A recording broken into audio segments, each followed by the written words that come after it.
Hey guys, Jules here for WhatCulture.com with another episode of the most insane things happening in wrestling right now. The show that does exactly what it says on the tin in the most annoying way possible. You're welcome. Now, as per usual, we've got a ton to crack on with, so let's get on and hit that intro.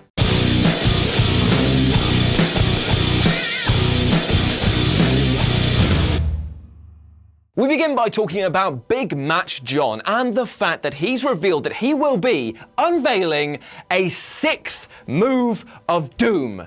6! Woo! 6 moves! Wrestling for 15 years. Yeah, 15 years or thereabouts. 16 actually, and he's got 6 moves of doom. All right then, why is this a thing? Why is he making such a big deal about this? Surely, if anything, it's giving his opponent in China more time to prepare. Plus the fact, he's making such a big deal of the fact that he's putting 6 out there, when there's people across the pond who are pulling more moves than an octopus hentai salsa dancing video. Do not check my browser history. I mean, he's advertising this like it's the second coming of fucking Christ. I mean, to be honest as well, his moves, are they really Doom-esque? I've seen babies handled with less care than he does his opponents, and he telegraphs them well enough that you can call your nan in the interim. However, still, I am excited to see what he will bring to the table, especially if it bloody well offs that terrible AA finisher. I hate it. I absolutely bloody hate it. It's a botched fireman's carry. But anyway, that's not the point. Hopefully, it will be great and add to his amazing repertoire of 5 other moves. Cena, mate, what are you doing? I love him. I love him to pieces. I think he's a great guy. Terrible fashion sense, but still, the fact that you're advertising this much, it's insane, bud. Okay, so you might notice after watching this show for as many weeks that it's been on that I do have a propensity to swear. I do it liberally and I do it freely. However, there are certain words that I do not want attached to my personal lexicon.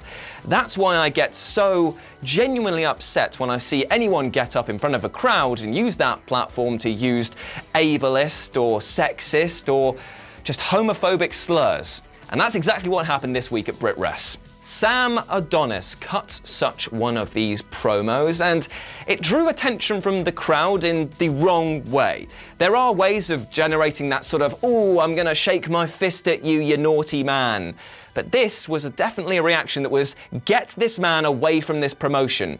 There's a difference between cheap heat and real nuclear heat, and I really dislike anyone who tries to get up there and just go, I'm gonna really insult some people right now, and the boos that I think I'm getting, yeah, it's because I'm a heel. No, it's because you're a despicable type of human being, and you shouldn't be allowed to be on there and have a platform to spread those f***ing toxic views. That's just my opinion, but apparently I wasn't alone because the crowd went totally against him, and rightly so. Because he probably stands up there thinking that he's clever with this. No. Shayna Baszler, Ciampa, they're clever heels. They have refined what it is to be a heel, not just standing up there and saying the most insulting thing that comes to their mind in order to get a cheap pop. Lazy is what you are. See? It's easy to insult somebody and get a reaction, isn't it? And now welcome to the Philosophical Corner. How did Cabana get punked recently? Phil, oh me, oh my scrambled brain pie. I mean, you gotta stop flexing this mind dick, mate. You're gonna get me pregnant one of these days. But also it's when CM Punk stiffs him with his legal fees. Poor guy. So we're all well aware of the recent victory that CM Punk and Colt Cabana had against Dr. Oman, the crooked WWE doctor, and their £3 million defamation lawsuit. It was a big win for the indie boys and everyone was really happy until the bar bill came in. Because it turns out, according to the Chicago Sun-Times, that CM Punk kind of stiffed Colt Cabana quite badly. He promised him via text that he'd pay his legal fees, and then he welched on it like a cheeky whippet, leaving Colt Cabana without any dosh and having to foot that bill himself. And when that bill is £500,000 squids, yeah, I can see why he'd be upset. So upset, in fact, that Colt Cabana is now suing his former best friend for 1.2 million bones. This is just sad, because these two are legitimately best mates, or they were, until this came out, and if Punk did actually welch on the deal and just bail out on his promise, then that's just another mark against the man that everyone used to revere so highly. It's a real shame. I hope it's not true, and I hope that it actually will go forward and they'll sort this out, but as it stands, yeah, They're going to need a bit more than the Sasha Banks and the Bailey counselling, is all I'm saying. Finn Balor is an excellent pro wrestler. Not only does it look like he's got a body carved out of white granite, but he's got a face that you can love. He collects Legos, his real name is Fergal, and the fact that he does a coup de grace that doesn't cave somebody's chest in every time he does it, which I assume is very bloody difficult. The thing is, though, when it comes to nicknames, the boy is covered in stinky terms. Stinky, I tell you. These are what he's had throughout his wrestling career. Real shooter.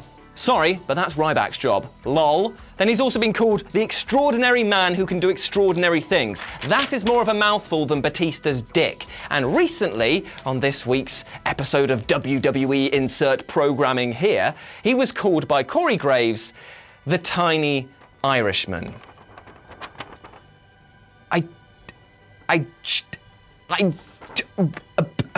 The tiny, I mean, why do this to him? Why verbally bury him like that? I mean, yes, he's swimming in a thick Constable soup right now, going up against Baron Corbin for the 20th time at SummerSlam, but still, he's a great wrestler and deserves a bit more respect than this. These nicknames, though, are shit.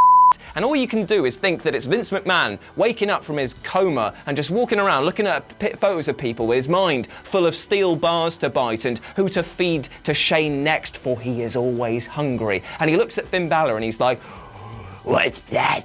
And then they go, "That's Finn Balor." "Where's he from?" Sound like Pat Butcher. He's from Ireland. "Tiny Irishman." And the WWE creative team are just like, write that down.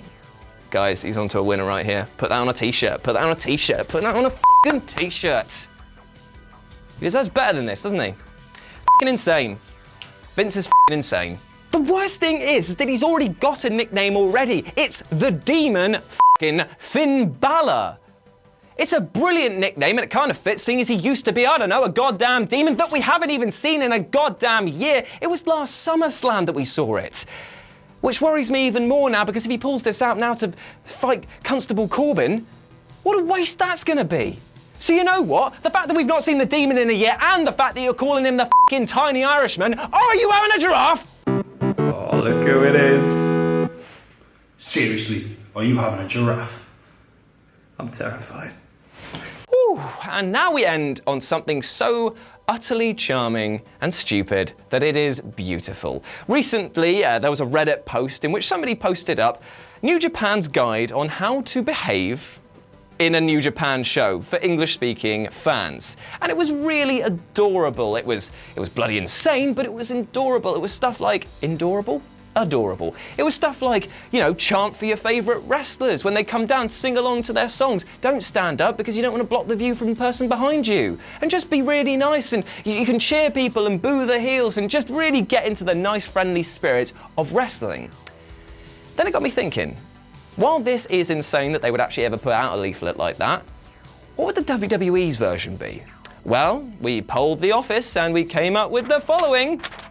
Please stop booing Roman. Vince climaxes at his entrance and then instantly falls asleep, so he can't hear you anyway. 2, also please stop chanting CM Punk. He's not coming back. Well, he might have to if he has to pay Cabana's legal fees. 3, don't you f***ing dare sing along or we'll change the music, you pricks. 4, stand up. Bring a massive sign. I don't know, foam finger, flipping the guard behind you. F*** him. He's behind you. Didn't pay enough, did he? Didn't pay enough for the better seats. And number 5, be a massive smark and then stand in a queue for 20 minutes to buy a replica $50 Money in the Bank briefcase for your f***ing kids. That's the WWE way.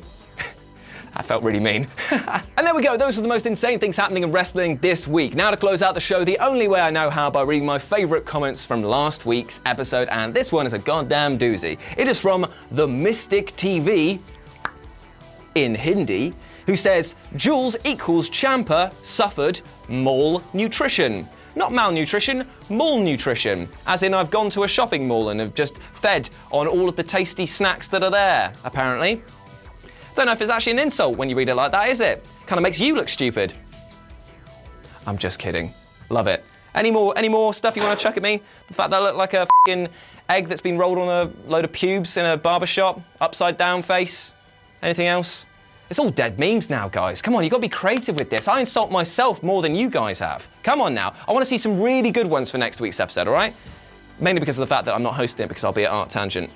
See how I don't give a All that's left for me to do is say a massive thank you to Phil Chambers and Michael Sidgwick for their continued work on this show, as well as to you at home for watching. It seriously means so much to come in, week out, and see the love from you guys. It makes me feel stuff in my black, oily heart. But as always, I've been Jules, you have been awesome, and I'll see you next week. Maybe. It depends if I can get the shooting schedule done, because like I said, off to Art Tangent. Free promotion for them all year. What do they give me in return? Well, actually quite a lot, but anyway. See you soon!